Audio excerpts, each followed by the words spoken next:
Okay, hon, that's a lot of grunting over here. I'm starting to sense that there's something wrong. Just having so much trouble, like, with my old small group. Oh, you mean, what? The small group you used to lead?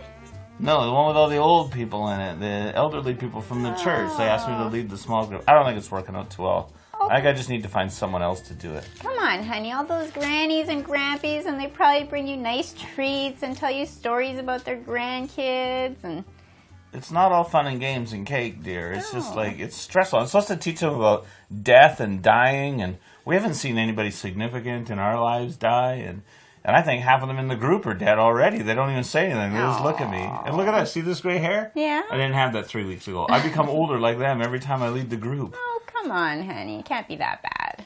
I don't know. It's just, I think I just need to find someone else to lead it. I don't think it's working. Bryn Trickett, you stop talking like that. You have been given a responsibility. You need to stop whining and figure this out, because if you're not walking in God's calling, you'll be sinning. Wow, okay, I think I was looking for a little bit more sympathy than that. I want to walk in God's calling, but I don't know. I just don't know how. Okay, so you actually have a legitimate problem here. So let's think about this. Okay, and maybe you can try to be a little bit more gentle. I'm pretty delicate, you know. Okay, well, think about it. Some people approach leadership really prideful and confident, right? Like, I'm going to lead this group, and I'm going to teach them what to do. And, well, obviously that's not right. Do they actually talk like that? They might.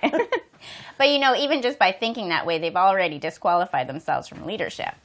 But other people come with a false humility that says, like, I'm not capable, I can't do this. But that actually shows a lack of faith in God and in the power of the Spirit to work in and through us. And neither one of those approaches is right. So, where is the line between humility and arrogance that'll allow someone to lead well? Well, there's a lot of things to remember, like especially in your case. I think you need to be bold to take up the authority that God has given you, that the church has entrusted to you, and being confident that He's the one who'll give you the strength to do a great job of this. Yeah, I think I'm just nervous because the people in the group are significantly older than me, like at least 30 years older. Older than you? Are you sure? Older than me. You're not that much younger than me. 7 years younger.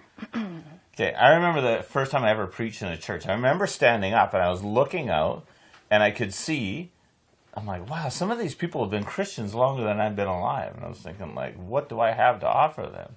Okay, so when that happened, what did you do? How did you handle it?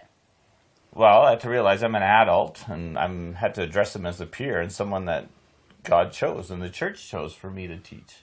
Okay, and that's probably what you need to do now, because Brent, if they've asked you to lead this group, there's a reason. So even if some of the people in the group are older than you, some of them might be more spiritually mature than you, but there's a reason they asked you to lead this group.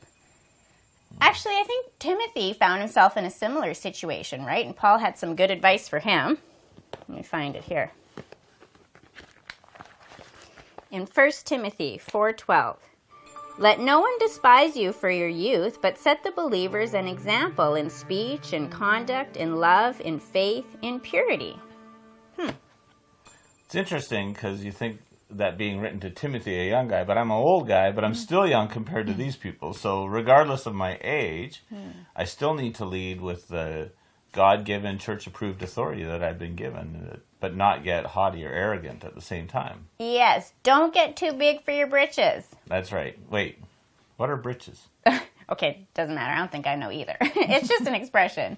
But here's some more advice for you, too. Shepherd the flock of God that is among you, exercising oversight, not under compulsion, but willingly, as God would have you, not for shameful gain, but eagerly, not domineering over those in your charge, but being examples to the flock. That's what you need to do.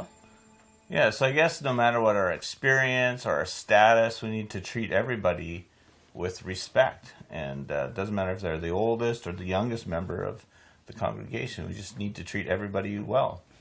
And ask God for the ability to do a good job. Like, you didn't dream up this position. You didn't ask to do this, but He has called you. And if He's called you, He'll empower you.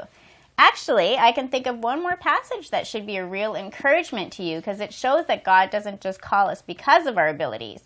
Can you read 1 Corinthians 1, 26 to 31? Sure. For consider your calling, brothers. Not many of you were wise according to worldly standards. Not many were powerful. Not many were of noble birth. But God chose what is foolish in the world to shame the wise. God chose what is weak in the world to shame the strong. God chose what is low and despised in the world, even things that are not, to bring to nothing things that are, so that no human being might boast in the presence of God. And because of him you are in Christ Jesus, who became to us wisdom from God, righteousness and sanctification and redemption, so that, as it is written, let the one who boasts boast in the Lord. So obviously I don't have to know it all or be perfect to take on leadership. That's a relief. Yeah, and we're not called because we're all wise. Wait a minute. Are you saying that I'm not wise? No.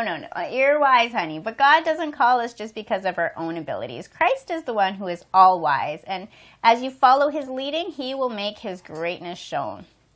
So I've got a test for you now, hon. Okay. Can you summarize what we talked about? Sure. Let me summarize it. The Christian life always requires grace, humility, and compassion, especially as a Christian leader.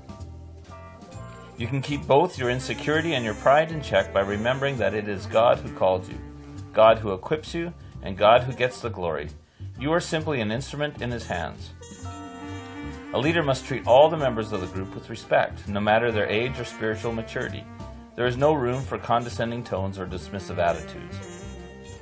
The Lord who called you is faithful. He will surely do this.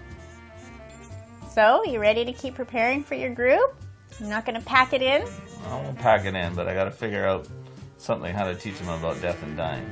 Maybe I can do a skit or fake a heart attack or something. Don't do that. Okay, no, I probably won't.